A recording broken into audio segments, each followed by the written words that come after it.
Hello everybody and welcome back to another video. This is How to Invest. Spencer here, and this one is going to be another update video on Grow Generation, ticker symbol GRWG. So the stock was down again today, as it's been down tremendously in the past month and even 6 months if we look, or year to date is a little bit better, more accurate. It was from highs of over 60 to now down over or under 20, 24, right at 23.17. As usual, we like to start out with the market capitalization here, and today it is $1.3 billion. If we look at some of the key stats based off of some of their earnings and just some of the other numbers involved in the company, we can see that their trailing PE is quite high for the average company compared to the rest of the S&P. And sorry if you guys see me lagging a bit on the camera. I'm not sure what's up with my computer, but it's running very, very slow today, so bear with me if you can. But the forward PE is actually quite low for a company with the amount of growth, or the growth rate that this company has. If we look down, they currently have very, very, very small margins on this company. But this can be explained by their business model. So currently, they are sort of like a Lowe's or a Home Depot that does a lot of omni-channel as well. So they have mostly in-store and in-person stores that people go into and buy their equipment, and then they go and talk to professionals where they would need help and ask for advice. But also, like I said, they have the omni-channel, which is just their website, where they do get a lot of revenue from there as well. But the real factor that is hurting the profitability or the operating margin is really that they're trying to open as many stores as possible in as many states as quickly as they can. So currently they are, I think it's only 13 states are recreationally available for people to grow their own cannabis. So this is one reason why their margins are so low currently. As they begin to build more and more stores out and have all the storefronts completed, they will be able to increase their margin since they won't have to focus on expanding their business and expanding the amount of stores across the nation. But I believe that the margins will stay low for quite a bit of time, considering I do believe that nationwide legalization is quite a ways away. But like I said earlier, the price to earnings ratio of a 37 is actually very cheap when you compare it to the rate at which this company is growing. So typically for an S&P 500 company currently, a price to sales, or not price to sales, sorry, the price to earnings ratio is around 25 for an average S&P company, like said. But compared to Grow Generation, the average S&P company is growing in the single digits.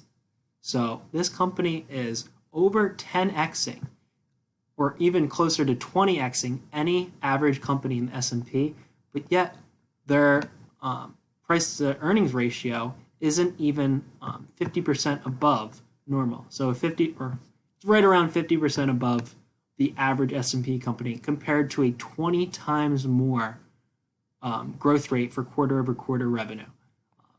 Obviously, revenue is always good to have, but this company is also growing their earnings on the bottom line. They're growing their earnings by over 160% year over year for their quarter, which is also phenomenal. And that earnings being just about 50 million. So they're earning 330, and then 50 of it's hitting the bottom line, which will obviously grow over time. And as they do, start to expand more and more of these superstores. And when they don't have to keep building as many of these stores, that is when more and more money will hit the gross profit and the bottom line. If we look at their balance sheet, it's phenomenal for a early stage growth company such as this. In most cases, early stage growth companies have horrendous balance sheets and take on substantial amounts of debt just to be able to afford the growth that they're trying to take on. But this company has way more than enough cash to pay off all of their debt on hand and still almost have $100 million compared to their $1.3 billion market capitalization. Anytime you have more than 50% or more than, what is that? I guess that would be anytime you have more than 5%, sorry, one decimal place over, more than 5% of your total market capitalization in cash, that is very, very bullish because it, one, proves that you're running the company very efficiently and you're doing the point of what a company is for, in most cases, is to make money and redistribute that to the employees and shareholders. And then the last thing I wanted to get into for the stats is just some of their shares. So I do always like to look at the percent held by institutions, which is over 50%, which is very, very bullish. Obviously, this number can increase substantially, and that the market capitalization would skyrocket very, very rapidly because of institutions having huge amounts of money. And then the second bullish point that I wanted to note is that they still have quite a bit of insiders, which is people within the company holding the stock, which just means that they have kind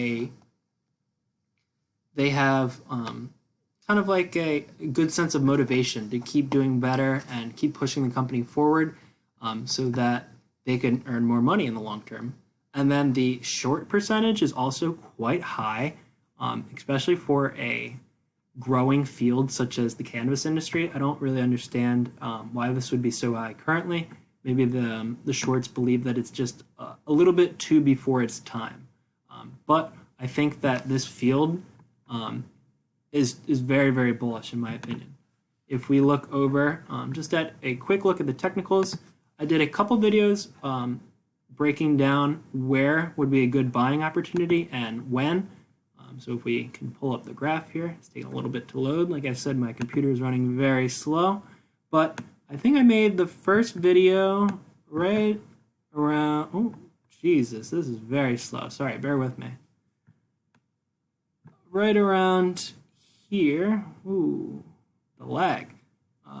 It looks like right around the middle of August. And I said, if it falls below this second channel, because we're kind of hovering in there trying to find some support, if it falls below this second line, then it'd be a great buying opportunity. And we've actually gone well below that line. So that line was right around 28. So we've fallen all the way down to 23, a substantial drop. And this stock continues to be a good buying opportunity, like I said, back in the middle of August. I have an article that I wanted to share that I read over on Webull. So this came out on Friday, and it is a bullish price target analyzing the stock GRWG. Look here. Let's see, where is it? It says right here, the recent pullback in these two stocks is a buying opportunity, says analyst.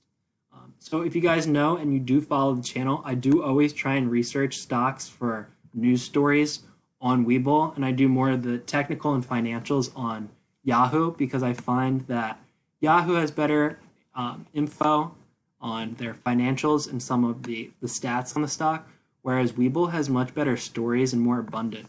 But it says, we'll start with a company that has a fascinating connection to the cannabis industry.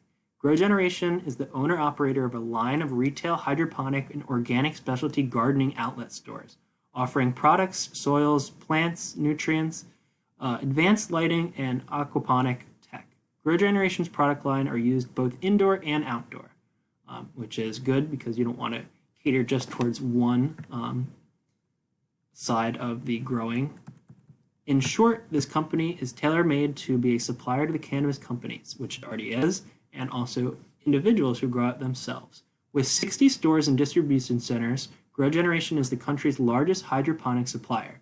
So not just cannabis hydroponic supplier, hydroponic supplier. Most plants can be grown hydroponically. So this isn't just a cannabis play. This is a gardening play. It is anything to do with plants. This company can make money off of.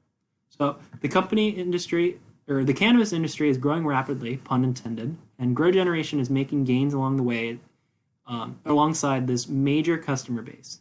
The second quarter 2021 results which were the most recent, showed a record level of revenue and earnings, which we stated earlier. In addition to these solid financial numbers, GrowGeneration is expanding its footprint. I've also stated on this, they're trying to grow out their stores, but they're also acquiring companies. So GrowGeneration just acquired Washington State Hydroponics, and they also acquired another new company, I think today. If we look at the articles, oh no, this was 3 days ago. Inc.'s distribution deal for Dynamico. That's a tongue twister, but another hydroponic player. Just since last August, GrowGeneration has acquired Washington's Hogtech Hydroponics, giving the company entry to 15 million annual hydroponic in that state. So that's a great TAM for this company, considering the low market capitalization. GrowGeneration also acquired Santa Clarita-based company Grow Supply, a hydroponic store with 10 million annual revenue, which is great for the company. That's they're only doing $330 million in revenue per quarter, so that is great. Doesn't say how much they bought it for in this article, but it says in mid-September, GrowGeneration opened new stores in LA County, further expanding its Southern California operations. So the emphasis of this article was that they're rapidly acquiring more and more hydroponic companies to try and keep up with the demand of their customers. Despite strong growth physically and financially, GrowGeneration shares are down 64%. I think this is pretty reasonable. The stock did run from about $10 all the way to $60 within a 3-month span. So that was obviously a lot of euphoria and a lot of momentum. And I think it's quite healthy for the stock to come down substantially and really trying to find its long-term shareholder base. But it says, nevertheless, Oppenheimer, which is a very, very well-regarded financial research team, 5-star analyst Brian Nagel, in note titled "Pullback in GrowGeneration Stock, a Buying Opportunity." While current market concerns are not necessarily baseless, we are nonetheless view them as a long-term overblown, particularly well-positioned for rapidly developing players such as GrowGeneration. So this is just kind of saying that some of the highest flyers and highest growers in the stock market got hit the hardest during this recent sell-off / correction, whatever you want to call it. But ever since about the middle of September, a lot of stocks, especially ones with higher price-to-earnings ratios or higher price-to-sales ratio, have been hit the hardest. He goes on to say, we recommend intermediate to long-term oriented investors focus upon prospects for significant sales growth and profit expansion unlock at the chain in coming quarters and years as internal initiatives further take hold and shorter-term sector dislocations likely abate, and utilize weakness in shares as a buying opportunity. To end this, Nagel rates GrowGeneration an outperform or buy and sets the price target to $60. So that is almost a 3x from current levels.